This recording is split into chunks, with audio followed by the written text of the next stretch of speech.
the mystery behind the radiance of Pope Leo XIV, and the prophecy, "One day you will be Pope." On the morning of Wednesday, May 7, 2025, in the solemn and still atmosphere of the Vatican, an event took place that captured the attention of the entire world. All eyes seemed to focus on Cardinal Luis Antonio Tagle, the gentle-faced Filipino cardinal, known for his charismatic presence and long-admired spiritual life. Many believed he was the leading candidate to become the next pope, and if that were to happen, he would become the first Asian pope in history. He stood up, adjusted his vestments, and in the breathless silence of the Vatican's Grand Hall, he solemnly recited the oath. Millions of Catholics around the globe seemed to place all their hopes and faith in him. But then, just minutes later, in a silence so subtle it almost went unnoticed, another cardinal stepped forward to make his oath. That man was Cardinal Robert Francis Privos, a name hardly mentioned in any conclave predictions. Born in Chicago, USA, he had once been an Augustinian priest, then spent many years as a missionary in South America, before becoming a bishop in Peru. Most recently, he served as prefect of the dicastery for bishops in the Vatican. His resume was impressive, yet he was never seen as a serious papal contender. And yet, that's exactly where the surprise began. Many who were present in the Grand Hall that day, if they were observant, noticed something unusual as Cardinal Privos stepped forward. It was as if a faint, subtle aura surrounded him, not a spotlight, not media hype, but a quiet, still presence, something sacred. Perhaps only eyes of faith could truly perceive that mystery, because just a few hours later, the name Robert Francis Privos echoed from the central balcony of St. Peter's Basilica, to the absolute astonishment of the media, the pilgrims, and millions watching around the globe. He appeared with a new title, Pope Leo XIV. No one had seen it coming. No analysis had predicted him. No ranking ever listed him among the papabile, the cardinals most likely to be chosen as pope. In commentary programs, his name was either dead last or not mentioned at all. And perhaps that is exactly what made the moment so sacred. Many began asking, is it possible that everything in life really is guided by God? We often assume that electing a pope is a purely human decision, the result of strategy, influence, factions, or reform agendas among the cardinals. But perhaps, in that moment, the Holy Spirit had moved in a completely different direction. The Catholic Church has always believed that the Pope is not chosen by human will alone, but by the action of the Holy Spirit, who guides the cardinals to elect the one God desires. And if you believe that, then the election of Cardinal Robert Francis Privos, a near unknown among the candidates, was the clearest evidence yet. That moment marked a historic turning point. For the first time in 2,000 years, an American born in Chicago was chosen as pope. Not only that, he became the first Augustinian pope in history.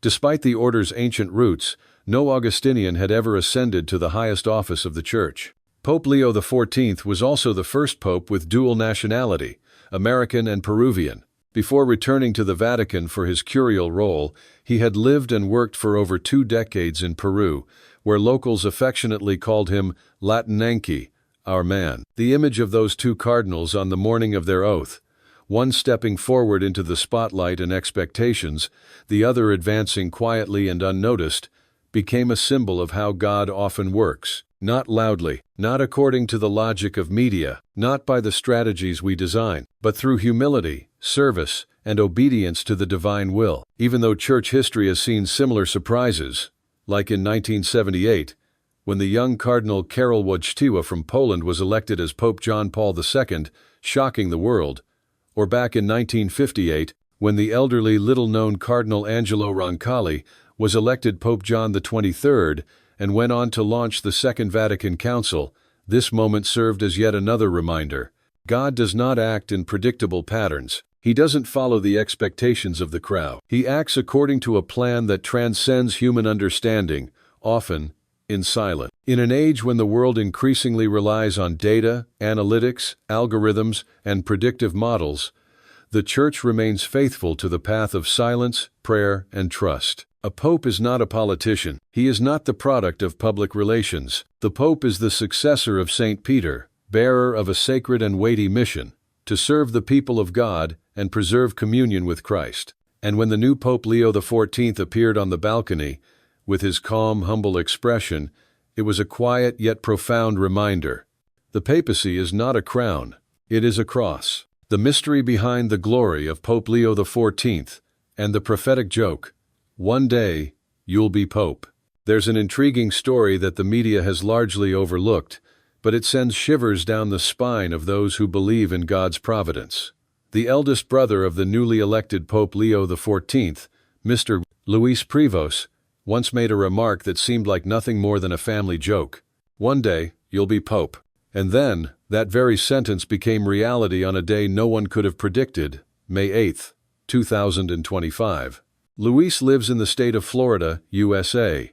That day, he was still lying in bed, watching the news on television as usual. He recalled the moment white smoke began rising from the chimney of the Sistine Chapel. He was glued to the screen. That moment, when the new pope stepped onto the balcony of St. Peter's Basilica, he was stunned. As soon as I heard the name Roberto, I knew immediately it was my little brother. Luis recounted that moment in an interview with ABC News. I jumped out of bed, hurriedly got dressed, trembling with joy. I was shocked. I couldn't believe it.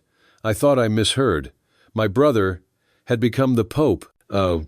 He said that if he hadn't already been lying down, he might have collapsed from sheer emotion. Roberto, known to the world now as Cardinal Robert Francis Privos, is the youngest of 3 siblings. According to Luis, he was always the most devout of the 3 of us. And because of his religious nature since childhood, the family often teased him, "You'll probably become Pope one day." That line, once a light-hearted joke, has now come true. One detail that's both heartwarming and deeply moving is how Luis described Roberto's childhood. The boy loved playing Mass and would often use an ironing board as an altar. Necco wafers were neatly arranged as communion hosts. To the adults, it was just a child's game. But for Roberto, it was a sacred ritual he always performed with sincerity. A close family neighbor, as Luis recounted, once confidently declared, "Robert will be the first American Pope." Everyone laughed at the time. But today, no one is laughing anymore. Because it actually happened. The second brother, John Privos, also recalled, since childhood, Robert always wanted to be a priest. He never doubted his vocation. Indeed, the journey of Robert Privos, from a young boy playing Mass in the backyard of a Chicago home to the papal throne, is an astonishing tale. But if we look closely at each step of his life, it almost seems divinely orchestrated.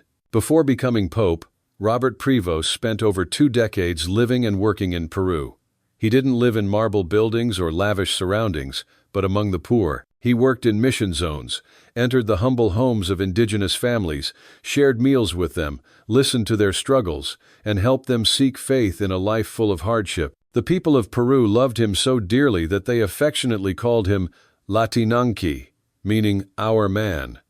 No one saw him as American. To them, he was part of their community, a priest who brought love and hope from God. He spoke fluent Spanish, deeply understood native cultures, and even organized religious activities that embraced local traditions, something not every priest dares to do. Later, he was summoned to the Vatican to take on a position in the Roman Curia. There, he worked quietly and diligently, rarely appearing in the media. No scandals, no controversies, no fanfare, only service, prayer, and commitment. And it was precisely from that silence that a pope was chosen. John Privos, the middle brother, shared, "I think my brother is a lot like Pope Francis. Both served in South America. Both have a deep bond with the poor and live simple lives." He believes those experiences shaped Robert's empathy and compassion for the oppressed, something he hopes Pope Leo XIV will continue in his papal mission. He also made a thought-provoking point. "Even though he's American, my brother has given his life to the global church. He doesn't represent America, he represents Christ." That highlights the essential difference between a spiritual leader and a political one. The Pope does not represent a nation. He is a servant of the entire people of God. The fact that the new Pope chose the papal name Leo XIV was no coincidence. It's the first time in over a century that a pope has taken the name Leo, the last being Pope Leo XIII, who led the Church from 1878 to 1903. Pope Leo XIII was famous for the Rerum Novarum, encyclical defending workers' rights and calling for social justice. By choosing the name Leo, Pope Leo XIV clearly signals his intent to walk the same path, to speak for the marginalized, to uphold justice, and to bring the Church closer to those left behind. This also aligns with the ideals of Pope Francis, who dedicated his entire papacy to urging the Church to go to the peripheries, embrace poverty, and care for the downtrodden. And so, from a little boy in Chicago who played Mass using an ironing board and Necco wafers, Robert Privos, through holiness, dedication, and a courageous missionary journey, has become the successor of St. Peter, the 267th Pope of the Catholic Church. It's hard to fully capture the feeling of witnessing someone completely unexpected, not favored, not analyzed, being chosen to become the successor of St. Peter. But that's exactly what happened during the conclave on May 8, 2025, a moment where every prediction became meaningless. Before the conclave began, most of the media and Catholic experts focused their attention on the usual suspects. Cardinal Pietro Parolin, the Vatican Secretary of State, was considered the frontrunner due to his extensive diplomatic experience. People said he had the ability to heal, negotiate, and guide the Church through politically turbulent waters. Then there was Cardinal Luis Antonio Tagle of the Philippines, beloved for his compassion, spiritual depth, and powerful connection with young people. He symbolized a dynamic and promising Asian church, and many believed he might become the first Asian pope in history. Both names were media darlings. They dominated news reports, analyses, opinion polls, and papabile rankings lists of likely papal candidates. And Robert Francis Privos? If his name appeared at all, it was just a footnote at the end of the list. Some outlets didn't mention him at all. In many people's eyes, he was a long-shot, someone with almost zero chance. But then the impossible happened. And that moment proved something profound. We don't choose the Pope by our own will. We choose in prayer, in surrender, and in the belief that the Holy Spirit will take care of the rest. The conclave is a deeply solemn process, where cardinals from all over the world gather in the Sistine Chapel, a sacred space adorned with Michelangelo's masterpieces, portraying the final judgment and the creation of God. Once the chapel doors are closed, the outside world no longer has any influence. No press, no commentary, no political pressure. Only the cardinals and the Holy Spirit. Inside that sacred space, ballots are cast quietly. Each vote is read, counted, and then burned. Smoke rises black or white to signal to the world, we have chosen or we haven't. This time, after just 2 days, white smoke billowed into the sky. And a few hours later, the central balcony of St. Peter's Basilica opened, and the announcement rang out, Habemus Papam, we have a pope. And when the man stepped out, Robert Francis Privos, many were stunned. Reporters scrambled to look him up, to find out who he was, where he came from, and what role he had been serving. But that's the miracle. In silence, destiny shifted. Not through spotlight or media campaigns, but through humility and a life of service, this man had risen to the highest office. It's important to remember, becoming pope is not a reward. It's not the pinnacle of honor. On the contrary, it is a cross to bear. The one chosen to be pope also bears the greatest responsibility in the Church. When Pope Leo XIV first appeared, he didn't smile broadly or wave like a politician. His face was calm, his eyes deep, and his first words were a request for prayer. That humility touched millions of hearts. It wasn't, I have won, but please pray for me. W1. From Europe to the Americas, from Africa to Asia, news of the new pope spread like wildfire. Outlets like CNN, BBC, Vatican News, La Croix, and Reuters all asked the same question, who is Robert Privos? And as his biography slowly came to light, a member of the Augustinian order, missionary in Peru, born in the U.S., people began piecing together the story. This wasn't a random choice. It was the result of a long, quiet journey of service. Analysts admitted they were wrong to underestimate his role in the Roman Curia, wrong to overlook his influence in South America, and most of all, wrong to ignore that his very humility and silence were exactly what the Church so desperately needed at this moment. A pope unshaped by media hype, untied from regional politics, focused only on what matters most: service, prayer, and love. The election of Pope Leo XIV stands as a powerful reminder: God doesn't need noise to act. It's not always the most prominent, powerful, or public figure who is chosen by God. Sometimes, God chooses someone in the shadows, someone nobody notices, someone at the very bottom of the list, because his light doesn't shine in fame but in obedience and humility. One priest, speaking after the election, put it perfectly: "We don't choose the Pope based on the crowd's expectations. We listen to the Holy Spirit, and He chooses." And so, in that silence, destiny was sealed. A new chapter of the Catholic Church began, not with loud applause, but with a quiet prayer. If you take a closer look at how the Pope is chosen in today's world, you'll notice something truly remarkable.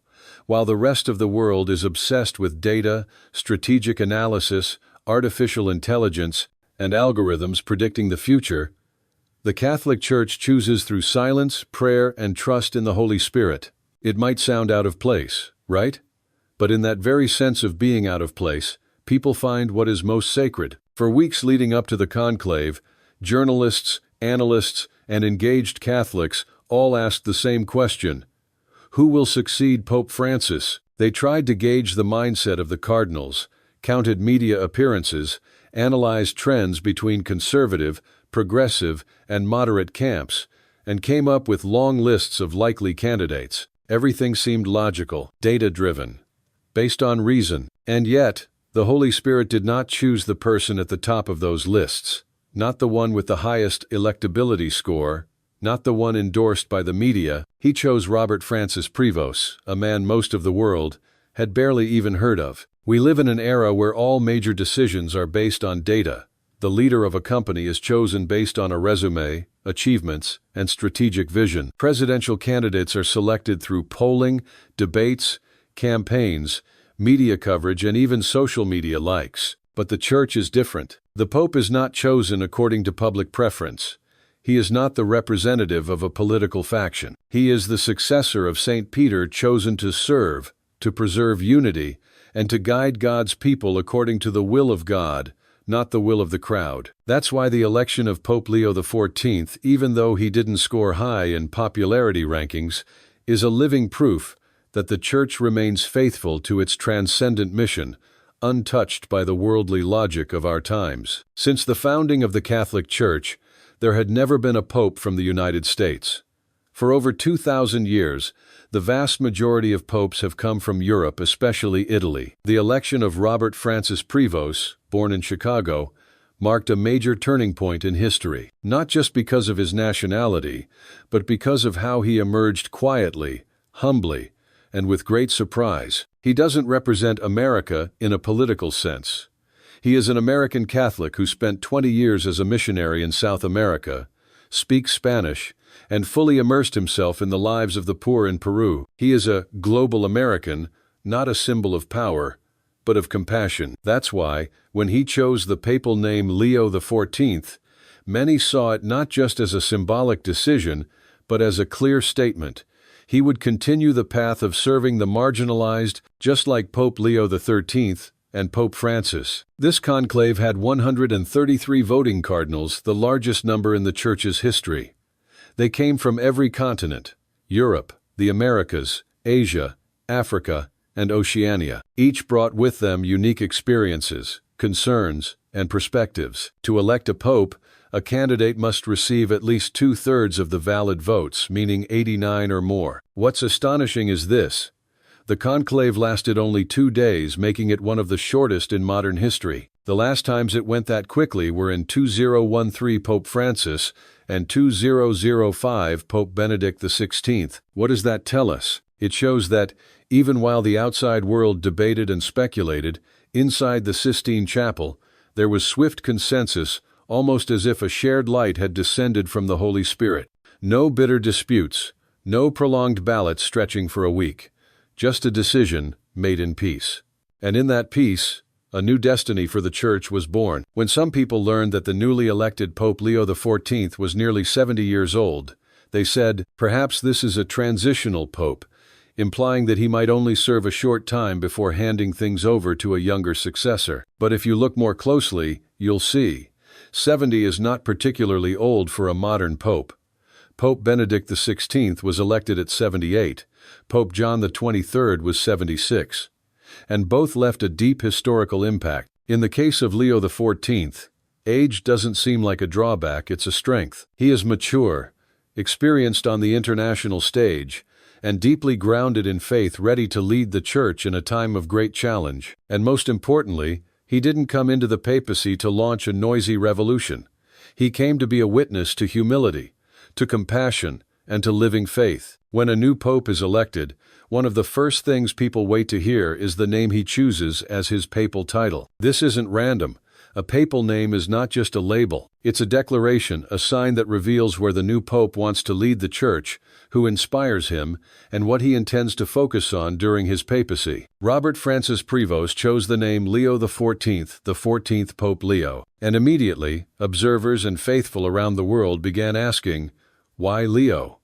Why take on the name of Pope Leo XIII, the pope famously known as the Pope of the working class in the 19th century? The answer is actually quite clear if you know a bit of church history. Pope Leo XIII reigned from 1878 to 1903, a time when Europe was being shaken by the changes brought on by the Industrial Revolution. Workers were exploited, the laboring class lived in poverty, and radical ideologies like communism and atheism were beginning to spread. In that context, in 1891, Leo XIII issued the encyclical Rerum Novarum, which roughly translates to of new things, laying the foundation for Catholic social teaching. In this document, the Church for the first time publicly addressed workers' rights, defended the right to form labor unions, condemned excessive work without fair pay, and called on governments to protect human dignity. That encyclical wasn't just a religious text, it was a moral manifesto that helped shape a more just society throughout the 20th century. Leo XIII wasn't a political revolutionary, but he was a spiritual one, affirming that the Church cannot stand apart from human suffering, but must actively engage, bringing the light of the gospel. Now, back to our new Pope Leo XIV. His choice of name wasn't just a tribute to a great predecessor, it was a quiet but powerful statement. He intends to continue that path, the path of serving the forgotten, the vulnerable, and the voiceless. But unlike Leo XIII, who faced the aftermath of the Industrial Revolution, Leo XIV now stands in a postmodern world where people can live in comfort yet be spiritually disoriented, socially isolated despite hyperconnectivity, and easily fall into indifference. In this context, he chose the name Leo, like a compass pointing countercurrent, not following trends, but returning to what matters most, that every person deserves to be heard, cared for, and loved regardless of who they are, where they live, or whether they have faith. On May 11, 2025, just 3 days after his election, Leo XIV celebrated his papal inauguration Mass in St. Peter's Square. Over 1 million people flocked to Rome, and millions more watched via television and the internet. The first homily always matters deeply, and in that homily, Leo XIV didn't talk about politics, didn't propose sweeping reforms, and didn't focus on the hot-button issues that the media had been speculating about. He simply spoke of Jesus the Good Shepherd, the one who seeks the lost sheep, holds it close, and carries it home. He spoke slowly, gently, sometimes pausing, as if inviting listeners to reflect. I have not come to be a spiritual emperor. I have come to be the small doorkeeper, so that each person may pass through and encounter God. A short sentence, but enough to reveal the soul of Leo XIV. He does not place himself above others. He did not come to rule, but to serve. Not to stand out, but to disappear so that Christ may shine. Pope Leo XIV is not a charismatic figure like some of his predecessors. He doesn't speak with the razor-sharp intellect of Benedict XVI, nor does he embody the activist energy of Pope Francis. He rose in silence, and seems intent on keeping that silence as a pastoral style. You might not see him constantly in the media. You might not hear shocking public statements. But if you pay attention, you'll find him quietly present in small things, a surprise visit to a refugee camp, a gentle gesture brushing the hair of an orphaned child in the outskirts of Lima, a handwritten letter sent to an elderly priest in Africa. It's in this silence that Leo XIV is saying, the Church doesn't need to be loud. The Church needs to become like Christ. In the early days of Pope Leo XIV's pontificate, one thing surprised and somewhat puzzled many people. The new pope spoke very little. It wasn't the strategic silence of a politician. It wasn't media posturing. It was a genuine inner stillness, so much so that several journalists confessed, "We have nothing to report because he simply doesn't do anything loud." He didn't hold a big press conference after his election. He didn't issue a major message following the inauguration.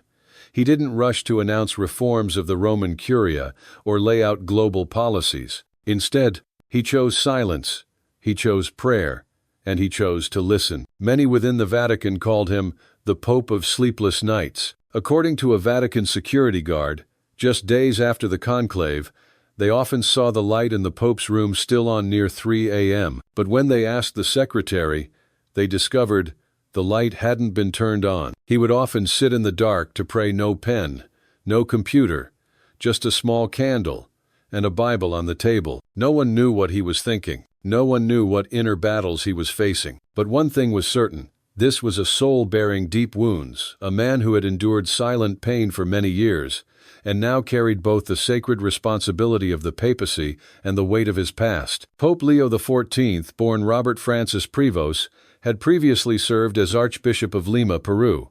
Before that, he was a missionary living among the poorest communities in the Andes Mountains. There, he had no authority, no air-conditioned office, only dust, bread, the cries of children, and confessions whispered in the dark. Once, during a quiet retreat, with only a handful attending, he shared briefly, "I once had to bury 3 children in a single day.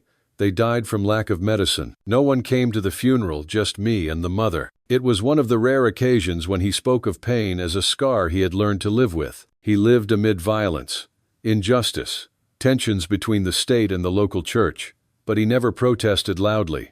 No blogs, no public statements. He chose to walk alongside people in silence. And perhaps that's why, when he became pope, he brought with him not an agenda, but wounds to place upon the altar of sacrifice. There was a small moment, barely covered by the press. On the very first day after his inauguration, instead of meeting with high-ranking church officials, Leo XIV requested a visit to the grave of an Austrian nun, Sister Judith, buried in a small cemetery near the Vatican. Sister Judith wasn't famous. She wasn't beatified, not a martyr. But she was a religious sister who had spent her life serving victims of human trafficking in Eastern Europe. Robert Privos had met her as a young priest during a training program in Budapest. At her grave, he said only one sentence. She lived as if she had nothing to lose, but she saved hundreds from hell. No cameras, no press lenses, just one soul bowing before another. And that moment said everything. Leo XIV is the Pope of the hidden ones, those who live, die, and sacrifice without ever being mentioned. Perhaps we've grown used to seeing popes as global leaders issuing documents, declaring stances, making history-shaping decisions. But Leo XIV doesn't seem to want to be a center of power. He wants to be a center of prayer. Many within the Curia are puzzled, unsure of what he'll do next. He reveals no plans. He states no intentions. But everyone senses he knows exactly what he's doing, even if no one else can predict it. A close cardinal shared, "I asked him, 'Holy Father, what should we prepare for your papacy?' He just smiled and said, 'We need to prepare our hearts. The rest, God will take care of.'" That answer made it clear. He didn't come to reorganize the Vatican like an administration. He came to revive the spiritual life of the Church, beginning with himself. A few weeks after his inauguration, something unusual began to happen inside the Vatican. The atmosphere became quieter. Not quiet out of fear, but a kind of reverent hush, like when you walk into an old church and instinctively lower your voice. Staff in the Curia said Leo XIV walks through the hallways without a sound, but everyone stands when he passes, not out of protocol, but because they feel something profoundly present. An elderly priest in the Secretariat of State described it. "I've worked under 4 pontificates. Each had its own character. But with Leo XIV, it feels like you're seeing a hermit living in the heart of the Vatican, a man who lives for God, not for applause. For a long time, the world has been accustomed to seeing the Pope as a global leader not just for Catholics, but also for the secular world, a figure who takes moral stances, speaks out when human rights are violated, and sometimes even acts as a mediator in political conflicts. But Leo XIV is different. He is silent deliberately so. No statements on the Ukraine-Russia war. No position on the wave of immigration sweeping into Europe. No comments when the Chinese government shut down numerous public churches. The media grew confused. And from confusion came suspicion. Was something wrong? A Le Monde article wrote, Leo XIV seems to be leading a revolution by doing absolutely nothing. CNN ran a headline, The Invisible Pope. Lo. The New York Times posed a more direct question. Is a good pope one who remains silent or one who knows when silence is no longer an option? And these questions didn't just come from outside. Inside the church, murmurs began. Why hasn't the Holy Father convened this year's synod? Why hasn't he appointed new cardinals, even though many positions are vacant? Why are all of Pope Francis's reforms on pause? Some bishops were sympathetic. He's praying. Give him time. How one? But others were more blunt. Time waits for no one. We are losing our way. To understand why Leo XIV has chosen silence, we need to look deeper into his theological foundation. He's deeply influenced by a spiritual tradition known as the spirituality of abasement, rooted in the practices of the Carthusian monks and Eastern hermits. In this tradition, a shepherd is not one who acts boldly in the public sphere, but one who takes upon himself the sins of others silently, prayerfully, as a living offering. According to this view, to speak little and pray much is an act of redemption. The problem is, the modern world no longer understands that language. In an age where speech equals power, silence is often interpreted as abandonment. And when a pope stays silent for too long, the questions come more urgently. What is he hiding? Is he powerless against the machinery of the Curia? Is he afraid to confront long-entrenched powers in the Vatican? And so, a theme began to surface in media corridors and theological circles alike. Could his silence be linked to the Church's abuse scandals? The question isn't entirely unfounded. Before becoming pope, Archbishop Privos led one of the largest dioceses in Latin America, a place where sexual abuse allegations had persisted for decades, yet never came to light. Many say Privos was clean, that he had no involvement in the cases. But when he says nothing, offers no comment, no clarification, the vacuum begins to fill with speculation. If he's innocent, why doesn't he speak up? If he wasn't involved, why not release the files? Could it be that he knows more than we think? Of course, no direct evidence has surfaced accusing Leo XIV of covering up or aiding wrongdoing, but prolonged silence can cast as much doubt as a confession. A cardinal, speaking anonymously to La Repubblica, said, Leo XIV's problem isn't morality. His problem is refusal to act. The Vatican needs a helmsman. We cannot live forever in this theology of ambiguity. Meanwhile, in Latin America, the spiritual homeland of Leo XIV, some survivors' advocacy groups published open letters. We are not asking the Holy Father to act like a revolutionary. We only ask him to listen and to speak. Silence does not heal. Silence is salt in the wound. Public opinion is now splitting in two. One side defends him as a deeply prayerful man, unwilling to be dragged into political battles, choosing instead to resist through silence. The other side criticizes him for evading responsibility, hiding behind theological robes to avoid confronting the wounded reality of the Church. The history of the Church includes popes who spoke little and acted less, but when needed, they spoke with holiness and paid the price for it. With Leo XIV, the problem is not the silence itself. The problem is the price his silence may be exacting. Some silences bring peace, but others create confusion and disorientation. In today's world where victims wait for words of healing and truth longs to be spoken, is a silent pope enough? That's the question more and more people are beginning to ask, not to oppose Leo XIV, but to awaken something within him. Because everyone knows, in the history of the Church, some saints were called to live hidden lives, but others were summoned into the light to speak at the right time. That December, the Christmas atmosphere at the Vatican began to turn chilly. Under the warm golden lights of St. Peter's Square, thousands of pilgrims gathered to pray, sing hymns, and admire the traditional nativity scene. But inside the ancient walls of the Holy See, Something different was unfolding. No warmth, no hymns, no manger. A letter. No return address. Just one line on the envelope. Ad sanctitatem, to His Holiness. One early morning, Pope Leo XIV's private secretary, Father Paolo de Angelis, entered the office as usual.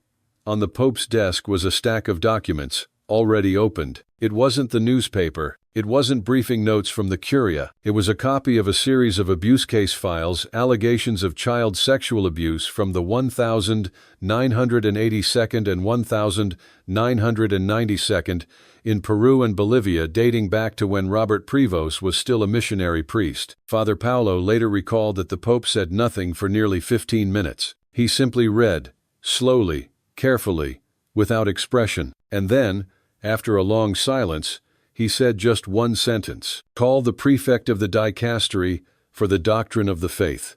Today, friend, that marked the first turning point in Leo XIV's papacy. For years, scandals related to abuse in the Church had typically been handled internally or by special commissions. But what Leo XIV ordered after that phone call was unprecedented. Open all the cases that were dismissed, even those labeled insufficient evidence, and send me a personal report. Within just 2 weeks, a special task force was formed consisting of canon lawyers, independent legal experts, and even a survivor of clerical abuse. The inclusion of a victim in the investigative team was virtually unheard of in Vatican history. Many in the Vatican were stunned. Many opposed it. Many were afraid, because they knew, if that team truly went to the bottom of things, powerful figures would be forced into the light. The preliminary report alone cost some people their sleep. It mentioned 3 bishops, former seminary classmates of Robert Privos. One of them had once been rumored to be a cardinal-in-waiting under Pope John Paul II. The documents made it clear. In many instances, there were anonymous letters, warnings from parishioners, and internal memos. But all were tucked away in drawers, and notably, a 1993 case regarding a seminarian who had been abused, with credible evidence, was reported directly to the Vicar General at the time, Robert Privos. The file ended with a question: "Why didn't you act?" That was when Leo XIV entered a crisis of conscience. One night in early January, he retreated to the Casa Santa Marta, his residence, even after becoming pope. No phones, no aides. He asked a silent Jesuit priest to be his spiritual director. The session lasted 3 hours. No one knows exactly what was said, but according to accounts, Leo XIV confessed, "I read that letter. I believed others would take care of it. I thought I shouldn't interfere, but I was wrong. I was wrong." It was one of the rare moments in modern papal history when a pope admitted he had been wrong, not in doctrine, but in conscience. And that opened a new chapter, a chapter of confrontation. On the 2nd of February, in the Sistine Chapel, there were no cameras, no press, just a small group of priests, religious, and lay representatives, including a survivor who had written to the Pope years earlier. Leo XIV stood and said, "I have been silent for too long, not because I wanted to cover up, but because I didn't know what to do. Today, I apologize." Not as Pope, but as a priest who failed to protect his flock. There was no press release afterward, no viral video. But for those present, they knew this was the beginning of something deeper. Soon after the investigative team published their draft report, an undercurrent began to stir within the Vatican. A bishop was suddenly reassigned to retirement. A secretary from the dicastery for the doctrine of the faith resigned for personal reasons. Several prominent cardinals stopped appearing in public. The media didn't need to say it. Everyone understood. Leo XIV was touching places no one dared touch, and that raised a serious question. Can a pope fight against the very institution that shaped him? Can someone who lives by prayer and silence overcome the underground power networks that have existed for decades? And does he have the strength to keep going when the truth not only wounds the Church but wounds him too? That year's Lenten season in Rome was drenched in rain. The purple vestments of priests in St. Peter's Square were soaked through, darkening with the heavy, somber air hanging over the Vatican's inner chambers. Because, after decades, a pope had dared to open Pandora's box, the box containing thousands of files long buried under the dust of silence, cover-ups, and compromise. And the price began to reveal itself swiftly. In March, a letter was leaked to the Italian press. Handwritten, signed, and sent by a retired cardinal who once held a senior position in the Congregation for Bishops under Pope John Paul II. The letter accused, "What Pope Leo XIV is doing goes against the principle of presumption of innocence in canon law. Reopening old files without a ruling from the Supreme Tribunal may damage the Church's credibility." In other words, Leo XIV was being accused of violating canon law, not just stirring political sensitivities, but actually breaking fundamental rules. Some cardinals began showing visible discomfort. Others remained silent, but it was a silence that felt intentional. Inside the Vatican, an emergency meeting was held among key cardinals. The Pope did not attend. No minutes were recorded, but according to a veteran journalist covering the Holy See, during that meeting, a senior cardinal mentioned the possibility of declaring Leo XIV incapax, mentally or morally incapacitated. This was extremely serious, because until now, there have only been two ways for a pope to leave the chair of St. Peter. 1. Voluntary resignation like Pope Benedict XVI. 2. Death. But now, a third idea was being put on the table. If a pope is no longer capable of governing the Church with sound judgment, the Curia has the responsibility to compel him to step down. The problem is, who defines what counts as unsound judgment? Is it possible that when someone does what the system doesn't want, they're suddenly labeled as mentally unfit? This was no longer about theology, no longer about canon law. It was about politics, and Leo XIV, it seemed, had been dragged into the game whether he wanted to play or not. As signs of division began to appear in the Vatican, outside, voices from lay Catholics and abuse survivors began rising stronger than ever. A group in Poland wrote, "Pope Leo XIV may not be perfect, but he's the first to open a door everyone knows has been rotting for years. If he's forced to resign, we will consider it a betrayal." A priest in the U.S., who had publicly denounced abuse in his religious order, wrote, "If a pope is overthrown for telling the truth, then the Church is no longer a light to the world. It's a self-preserving institution, no different from the rest. Yuko." And then came an anonymous letter, sent to major news outlets, in a grave tone. "Be careful. Leo XIV is being watched, and if he continues, someone will accidentally uncover something that will ruin him forever." The letter offered no evidence, but in the world of power, sometimes a veiled threat is enough. Instead of retreating, Leo XIV chose to step into the public eye. At the next general audience in St. Peter's Square, he set aside his prepared speech. He took the microphone, stepped down close to the crowd, something rarely seen, and said, "I was not elected to please power, but to defend the truth. If that truth isolates me, I accept it. If it disappoints you, I apologize. But I cannot turn my back on the cries that have been silenced for too long." There was silence. Then applause. Not polite applause, but applause that felt like people saying, "Finally, someone dares to tell the truth." Omen. However, within the Vatican walls, a group of conservative cardinals had begun formally lobbying the Pontifical Council for legislative texts, petitioning for a review of Leo XIV's overreach in reopening old abuse cases without tribunal approval. They labeled it praeter canonum, an act outside of canon law, and if the council agreed, it could pave the way to nullify some of the Pope's decisions or, more seriously, to declare that he had committed a grave violation of the Church's constitution. If that were to happen, it would mark the first time in modern history that the Church faced a full-blown legal crisis at the papal level. There was no precedent, but in the Vatican, never before doesn't mean never will. In April, spring began to arrive in Rome. The trees on Vatican Hill turned green again, and the flow of pilgrims increased after Lent. On the surface, the Holy See remained beautiful, serene like an oil painting. But inside, unnamed meetings, unsigned letters, and rumors with no clear source were quietly setting the stage to push Leo XIV into the greatest confrontation of his life. And possibly the final one. On the 8th of April, a Catholic news outlet in Spain suddenly released an internal investigative report claiming that during his time as bishop, Robert Privos, now Pope Leo XIV, had overlooked at least 2 serious abuse cases that his diocese had been warned about. They wrote, "One of the cases led to the victim being hospitalized in a psychiatric facility.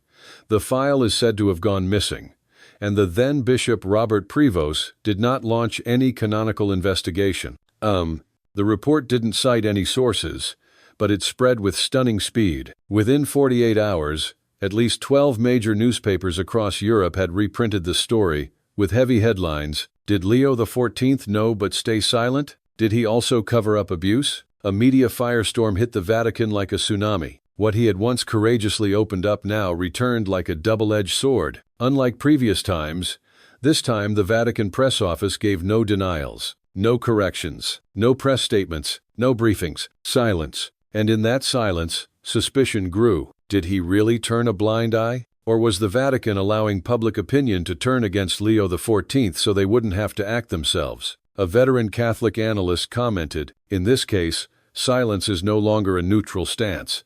It's a strategy." And that strategy was clear. Drag the Pope's credibility to its lowest point, so that if any political move like a call for resignation was made, the public wouldn't resist. But Leo XIV wasn't so easily led. On the 15th of April, ordinarily just another day in the liturgical calendar, Leo XIV suddenly appeared in Santiago, Chile. No announcement, no press release. Only a small delegation accompanied him. Why Chile? Because it was the site of one of the Catholic Church's most serious abuse scandals of the 21st century, the case of Father Fernando Caradima, and the cover-up network that lasted nearly 30 years. In Santiago, Leo XIV entered a small church, once Caradima's pastoral center, and met privately with 5 victims who had once spoken out, only to be ignored. No cámaras, no press. After the meeting, one of them posted on social media, he didn't justify, he didn't deflect, he just said, "I'm not here to ask you to forgive the church,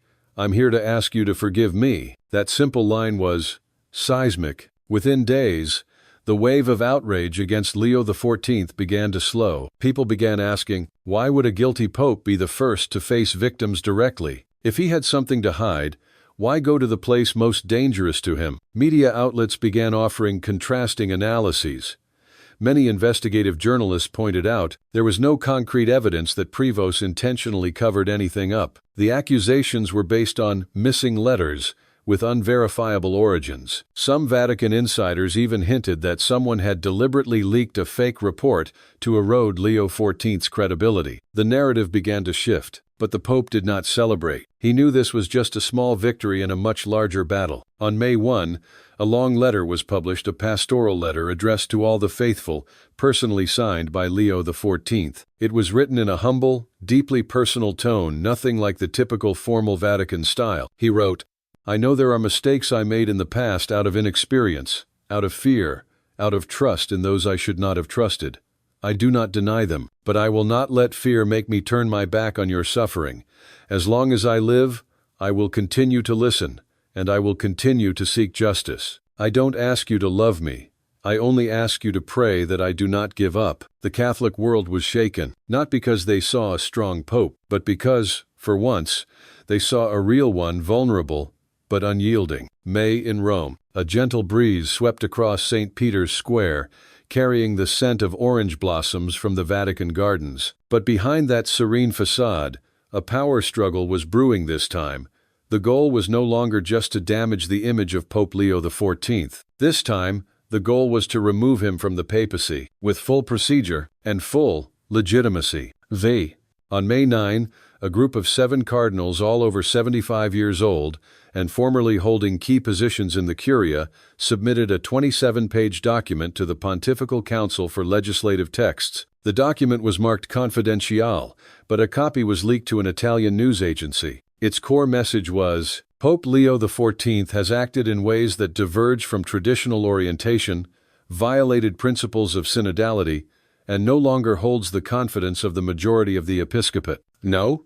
And then, the most critical line, we propose that the Council form a commission to evaluate the Pope's capacity to govern based on the principle of inhabilitas manifesta, or manifest incapacity. If this commission were approved, it would be the first precedent in modern history where a pope might be forcibly removed on the grounds of administrative incapacity, even if he were mentally and physically sound. In other words, a coup investments. At the same time, 3 archbishops who had publicly supported Leo XIV were suddenly reassigned. One was appointed nuncio to a remote Central African country. One was asked to retire early for personal reasons. The 3rd archbishop of a major German diocese was placed under unusual financial audit. No charges were made, but everyone understood they were being cleared off the chessboard. A Vatican observer put it this way: "This is a classic political lesson.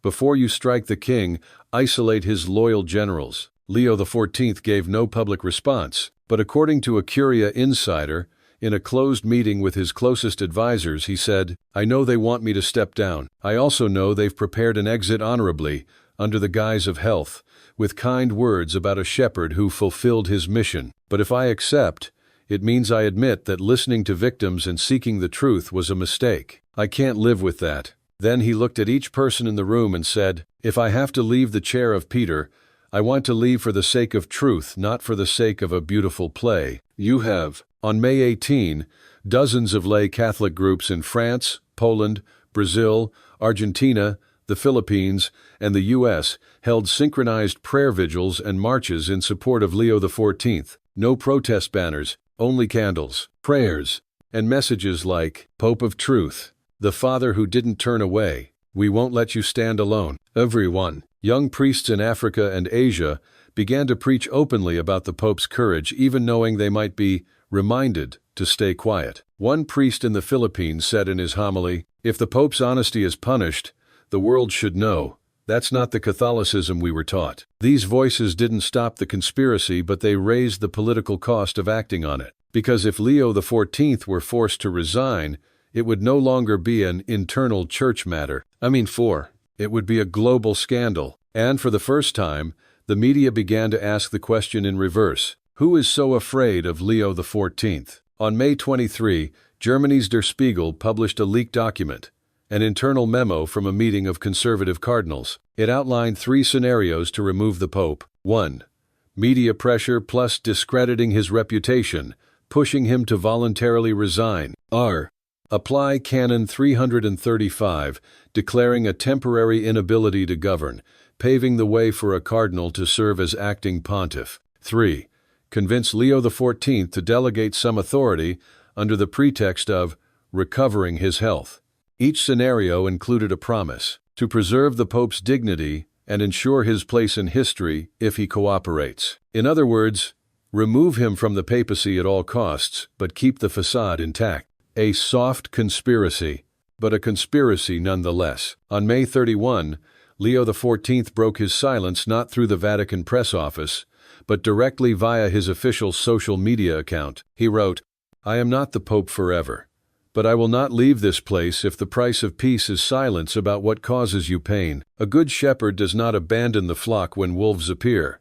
Even if the wolves wear vestments, I still recognize them." A brief message, no names, no accusations, but the whole world knew who he was talking to, and they knew he wasn't running.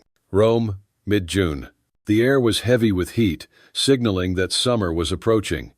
But in the cool stone corridors of the Vatican, it wasn't the temperature that was rising, it was the pressure. Political pressure, canonical pressure, moral pressure. Leo XIV now stood at a crossroads. Either stand his ground and confront the entire system, or step down and hope he could still salvage something for the Church. The problem was, both paths could lead to destruction. On the 14th of June, Leo XIV convened a closed-door meeting with 12 cardinals close to him, including some who had previously opposed his reforms. Some expected it to be an announcement of resignation. Others guessed it might be a farewell message. But what happened surprised everyone. Leo XIV entered not in papal vestments, but in a simple white cassock, holding a thick folder. For 3 hours he presented the full results of an internal investigation into cover-ups within the Curia over the past 30 years, a list of current high-ranking officials who had been accused but never held accountable, evidence that at least 5 reports had been disappeared from canon law archives. It wasn't a meeting, it was a revelation. He ended with a sentence that left the room in stunned silence. "I did not call you here to ask for advice. I called you to be witnesses that before I leave this place, I have spoken the whole truth. If I must go, I want to go with clean hands." That night, someone special came to the Pope's private quarters, Father Antonio de Souza, Leo XIV's personal secretary and closest companion for the past 9 years. Father Antonio later recounted, "I found him in his study, handwriting a very long letter. No one knows who it was addressed to. Then he handed me a USB drive and said, 'If anything happens, give this to the media, not the Vatican, not the bishops, the media.' I asked if he was afraid. He smiled and said, 'Number, because for the first time in my life, I don't feel like I'm lying to myself.' And then it happened, the thing no one expected. On the morning of the 17th of June, the French national broadcaster aired a 22-minute investigative report taken from the USB Leo XIV had given his secretary. It included audio recordings of internal cardinal meetings discussing how to pressure Leo XIV into resigning, a handwritten note signed by 3 bishops confirming that there had been internal directives to obstruct investigations. And the final clip, Leo XIV, reading aloud his original oath as Pope, followed by this: "If I am removed, I want Catholics to know that I am not leaving out of fear, but because to continue would mean having to compromise, and I do not want to become that kind of man." The world was stunned. This was no longer an internal Vatican affair. This was the story of a system trying to hold itself together by pushing out the only man brave enough to speak the truth. That same day, the Vatican press office called an emergency briefing. The official spokesperson stated, "We regret the actions that have disrupted the orderly governance of the Holy See. The Holy Father is prayerfully and carefully considering the next steps." Brief, cold, and notably not denying a single detail from the report. Behind the scenes, the Vatican had chosen a new strategy to create a graceful exit for Leo XIV in exchange for his silence before the public. Some advisors proposed hosting a grand Thanksgiving Mass to honor a transformative papacy, granting retirement to a remote monastery with no access to the media. In return, Leo XIV must refrain from further public statements. It was an offer reminiscent of Benedict XVI's resignation, but under far greater pressure. On the 20th of June, the Vatican released a short but shocking letter. "After many months of discernment in prayer, and for the sake of unity in the Church, I, Leo XIV, hereby officially declare, I will resign from the office of Bishop of Rome, effective the 30th of June of this year. I am not leaving because I was forced. I am leaving because I can no longer fulfill my pastoral mission without the trust of those who work alongside me in the Curia. But I will not be silent, because truth does not retire." No, that was all. A simple statement, and one final line making it clear that the story was far from over. Across the world, church bells rang in prayer. Some people wept, some were angry, but one thing was clear: Leo XIV was not alone, and if he was leaving, then a fire had been lit in millions of Catholics who had never spoken out before, but now had begun to speak. Rome, June 20. St. Peter's Square glowed under the summer sun, but the atmosphere was unlike any feast day in the liturgical calendar. There was no music, no trumpets, no floral decorations, only silence heavy, like a funeral. Tens of thousands of people from around the world gathered, packed tightly under the sun, to witness something unprecedented in modern papal history. A pope being forced to leave not due to illness, not because of age, but because he dared to break the silence, and he left with his head held high. At exactly 10 a.m., Leo XIV appeared on the Apostolic Palace balcony. No papal tiara, no pastoral staff. He stood there like an old priest among the crowd. Then, in a deep and steady voice, he said, "I have run the race, I have kept the faith, and I did not stay silent when I should have spoken. I was not a perfect pope, I made many mistakes, but one thing I do not regret was choosing to stand with the forgotten." Vend.